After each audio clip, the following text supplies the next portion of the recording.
जानकी वल्लभ विजयते। नमस्कार दोस्तों, आज के इस वीडियो में हम श्रीमद् भागवत महापुराण के दूसरे स्कंद के 7वें अध्याय के बारे में जानेंगे। इस अध्याय में ब्रह्मा जी हमें भगवान के उन अद्भुत अवतारों के बारे में बता रहे हैं जो उन्होंने समय समय पर संसार के कल्याण के लिए लिए हैं। ब्रह्मा जी नारद जी से कहते हैं, जब पूरी धरती प्रलय के पानी में डूब रहा था तब भगवान ने विशाल बराह रूप लिया और धरती को बाहर निकाला। उस वक्त हिरणाक्ष नाम के दैत्य पानी के अंदर ही लड़ने आ गया। जैसे इंद्र ने वज्र से पहाड़ों के पंख काटे थे, वैसे ही भगवान बराह ने अपनी दाढ़ों से उस दैत्य के टुकड़े टुकड़े कर दिए। फिर ऋषि प्रजापति की पत्नी आकृति के गर्भ से भगवान सुयज्ञ के रूप में आए। उन्होंने अपनी पत्नी दक्षिणा से सुयम नाम के देवताओं को जन्म दिया और तीनों लोकों के बड़े बड़े संकट दूर किए। इसीलिए स्वयंभू मनु ने उन्हें हरि नाम से पुकारा। फिर ब्रह्मा जी कहते हैं, नारद, कर्दम प्रजापति के घर देवभूति के गर्भ से भगवान ने 9 बहनों के साथ कपिल के रूप में जन्म लिया। उन्होंने अपनी माता को आत्मज्ञान का उपदेश दिया, जिससे वो उसी जन्म में तीनों गुणों के आसक्ति का सारा मैल धोकर भगवान कपिल के असली स्वरूप को पा गई। फिर ब्रह्मा जी कहते हैं, महर्षि अत्रि भगवान को पुत्र रूप में पाना चाहते थे। उनसे प्रसन्न होकर भगवान ने एक दिन कहा, मैंने खुद को तुम्हें दे दिया, इसीलिए इस अवतार का नाम दत्तात्रेय पड़ा। राजा यदु और सहस्रार्जुन जैसे लोगों ने उनके चरणों की धूल से खुद को पवित्र करके योग, भोग और मोक्ष सारी सिद्धियां पाई। फिर ब्रह्मा जी कहते हैं, नारद, सृष्टि के शुरुआत में मैंने अलग अलग लोकों को बनाने की इच्छा से तपस्या की। मेरे उस अखंड तपस्या से प्रसन्न होकर भगवान सन नाम के अर्तप से जुड़कर सनक, सनंदन, सनातन और सनत कुमार के रूप में अवतरित हुए। इस अवतार में उन्होंने प्रलय के कारण भूले हुए आत्मज्ञान का ऋषियों को फिर से उपदेश दिया, जिससे उन लोगों ने तुरंत परम तत्व का साक्षात्कार कर लिया।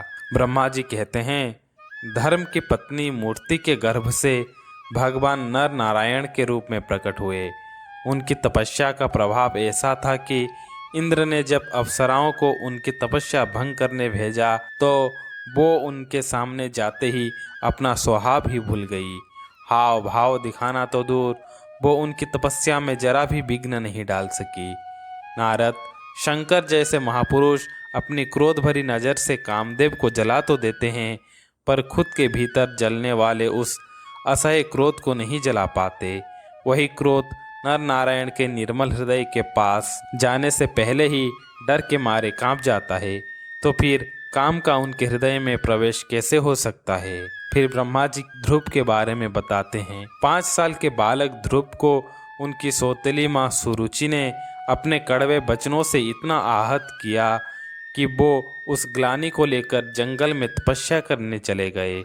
उनकी प्रार्थना से प्रसन्न होकर भगवान प्रकट हुए और ध्रुव को ध्रुवपद का वरदान दिया। फिर ब्रह्मा जी पृथु अवतार के बारे में बताते हैं, गलत राह पर चलने वाले राजा वैन का ऐश्वर्य और पुरुषार्थ ब्राह्मणों के हुंकार रूपी वज्र से जलकर भस्म हो गया और वो नरक की ओर जाने लगा। ऋषियों की प्रार्थना पर भगवान ने उसके शरीर के मंथन से पृथु के रूप में अवतार लिया और इस तरह पुत्र शब्द को सार्थक किया, क्योंकि पुत्र वही होता है जो नरक से बचाए। उसी अवतार में पृथु ने धरती को गाय बनाकर उससे सारी औषधियों का दोहन किया। फिर आते हैं ऋषभदेव अवतार। राजा नाभि की पत्नी सुदेवी के गर्भ से भगवान ऋषभदेव के रूप में जन्मे। इस अवतार में उन्होंने सारी आसक्तियों से मुक्त होकर अपनी इंद्रियों और मन को शांत करके अपनी असली स्वरूप में स्थित रहते हुए एक समदर्शी की तरह जड़ों जैसी योगचर्या अपनाई। इस अवस्था को महर्षि लोग परमहंस पद या अवधूत चर्या कहते हैं। फिर आते हैं हयग्रीव अवतार। इसके बाद उन्हीं यज्ञ पुरुष भगवान ने ब्रह्मा जी के यज्ञ में सोने जैसी कांति वाले हयग्रीव यानी घोड़े के सिर वाले रूप में अवतार लिया। भगवान का वो विग्रह वेदमय, यज्ञमय और सर्वदेवमय है। उन्हीं की नासिका से सांस के रूप में वेदवाणी प्रकट हुई। फिर ब्रह्मा जी मत्स्य अवतार के बारे में बताते हैं। चाक्षुष मनंतर के अंत में भावी मनु सत्यव्रत को मछली के रूप में भगवान मिले। उस समय प्रलय के भयंकर जल में वो धरती रूपी नाव का आश्रय बने और सारे जीवों को सहारा दिया। मेरे मुख से गिरे हुए वेदों को लेकर वो उसी जल में विहार करते रहे। फिर ब्रह्मा जी कूर्म अवतार के बारे में बताते हैं। जब देवता और दानव अमृत पाने के लिए क्षीरसागर मत रहे थे, तब भगवान ने कछुए के रूप में अपनी पीठ पर मंदराचल पर्वत उठा लिया। पर्वत के घूमने से उनकी पीठ में थोड़ी खुजलाहट मिटी और वो कुछ पलों के लिए सुख के नींद सो गए। फिर नृसिंह अवतार, देवताओं का महान भय मिटाने के लिए भगवान ने नृसिंह रूप धारण किया। फड़कती भौहें और तीखे दाढ़ें, उनका मुख बड़ा भयानक था। हिरण्यकशिपु उन्हें देखते ही गदा लेकर टूट पड़ा, पर भगवान ने दूर से ही उसे पकड़कर अपनी जांघों पर डाल लिया और उसके छटपटाते रहने पर भी अपने नखों से उसका पेट फाड़ डाला। फिर ब्रह्मा जी नारद जी को गजेंद्र मोक्ष की कथा सुनाते हैं। एक बड़े सरोवर में महाबली मगर गजेंद्र का पैर पकड़ लिया। बहुत थकाने और घबराने के बाद उसने अपनी सूंड में कमल लेकर पुकारा, हे आदि पुरुष, हे समस्त लोकों के स्वामी, हे सुनने मात्र से कल्याण करने वाले।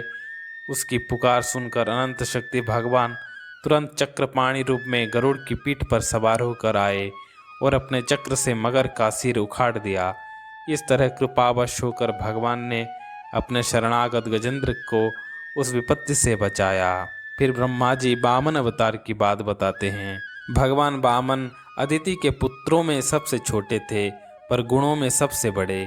बलि के संकल्प छोड़ते ही उन्होंने तीनों लोकों को अपने कदमों से नाप लिया। 3 पग जमीन मांगकर उन्होंने सारी पृथ्वी तो ले ली, पर साथ ही यह भी सिद्ध कर दिया कि सही रास्ते पर चलने वाले इंसान को उसके स्थान से हटाने के लिए याचना के अलावा कोई और तरीका काम नहीं करता, चाहे सामने कितना ही शक्तिशाली क्यों न हो। दैत्यराज बलि ने खुद वामन भगवान का चरणामृत अपने सिर पर धारण किया था। इंद्र की पदवी मिली तो जरूर, पर वह उनका पुरुषार्थ नहीं था, बल्कि भगवान की कृपा थी। फिर ब्रह्मा जी कहते हैं, नारद, तुम्हारे अत्यंत प्रेम से प्रसन्न होकर भगवान ने हंस रूप में तुम्हें योग, ज्ञान और आत्म तत्व को प्रकाशित करने वाले भागवत धर्म का उपदेश दिया, जो केवल उनके शरणागत भक्तों को ही आसानी से मिलता है।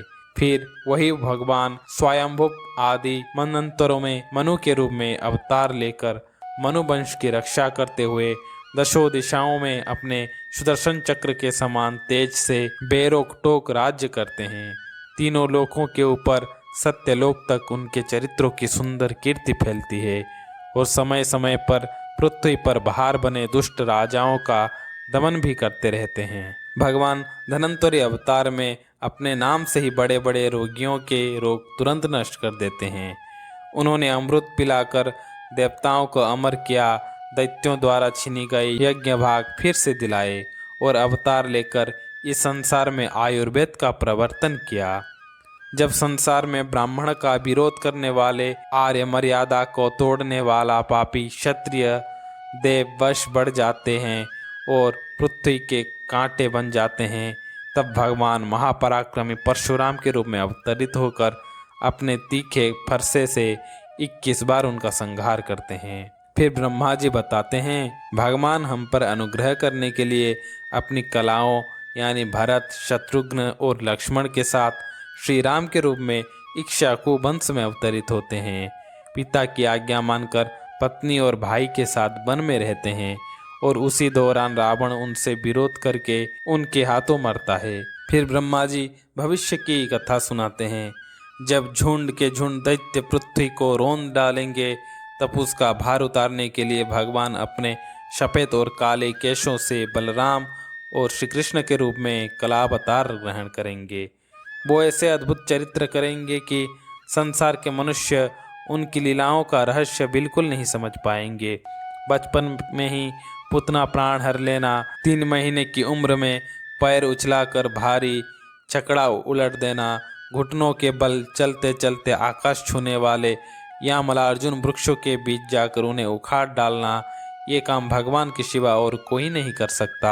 और फिर ब्रह्मा जी भगवान श्री कृष्ण के सारी लीलाओं का संक्षिप्त वर्णन करते हैं, जो हम आगे आने वाले अध्याय में विस्तार से सुनेंगे, इसीलिए मैं यहाँ इसे संक्षेप में बता रहा हूँ। समय के फेर से जब लोगों की समझ और आयु दोनों कम होने लगेंगी और वेद वाणी को समझना मुश्किल हो जाएगा, तब हर कल्प में सत्यवती के गर्भ से व्यास के रूप में प्रकट होकर भगवान वेद रूपी वृक्ष को अलग अलग शाखाओं में विभाजित कर देंगे।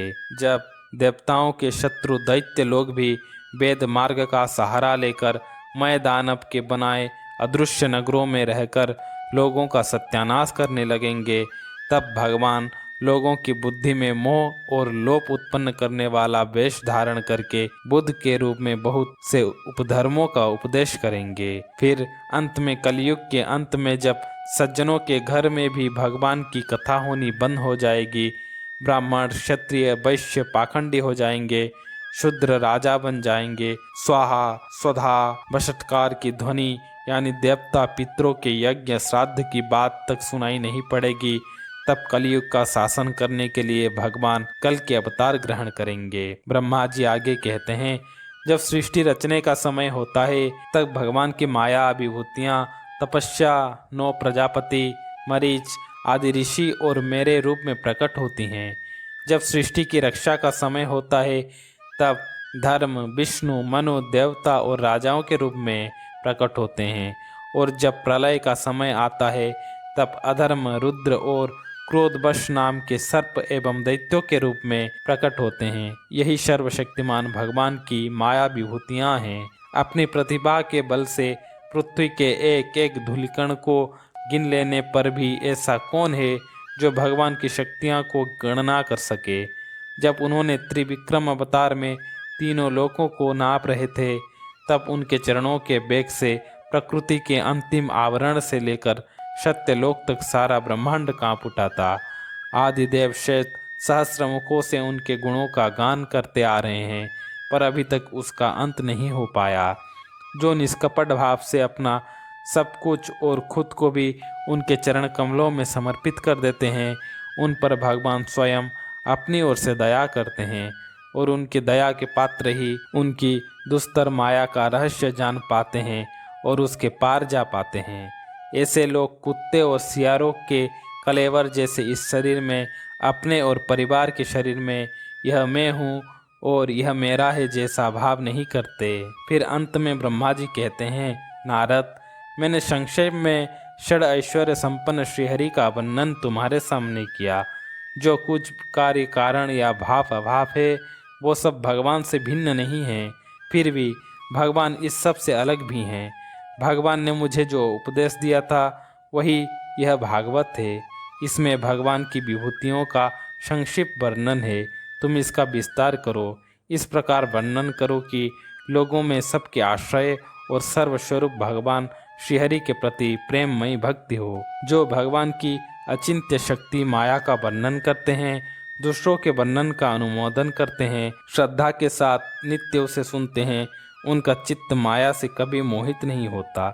इति श्रीमद्भागवते महापुराणे द्वितीय स्कंदे ब्रह्मा नारद संवादे सप्तमोऽध्याय। नमो राघवाय।